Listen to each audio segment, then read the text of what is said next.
And guys, meron akong gustong share sa inyo about dito sa Messenger.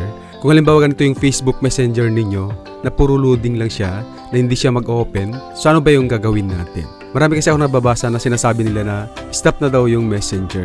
Pero hindi yun totoo guys. Ituturo ko sa inyo kung anong ginawa ko dito para ma-open ko ulit yung aking Facebook Messenger.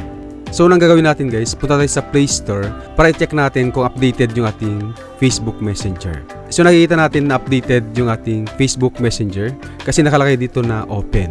Pero kung may nakalagay dyan na update, ibig sabihin kailangan mo i-update yung Messenger.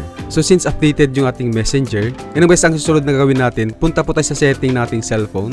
Then hanapin natin yung application ng Messenger.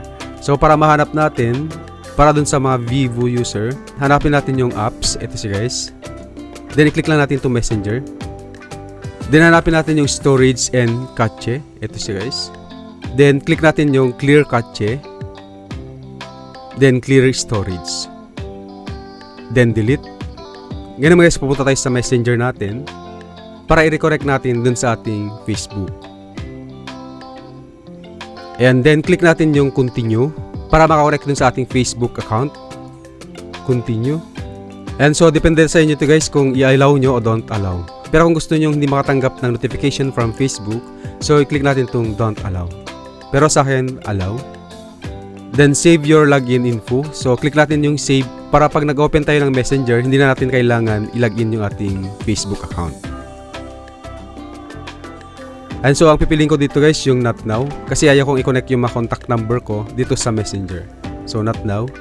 So click natin ulit yung not now. So okay na guys, na-open na natin yung ating Facebook Messenger.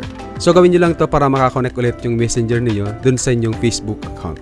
Possible kasi guys na mayroong update si Facebook dito sa Messenger, kaya i-required niya na i-reconnect natin ulit yung ating Messenger sa ating Facebook account. And guys, sana nakatulong yung ating tutorial at sana nasundan ninyo. Kung may mga katanungan kayo, pwede i-comment sa ating comment section below para masagot natin. Maraming salamat guys, see you next time, bye, God bless.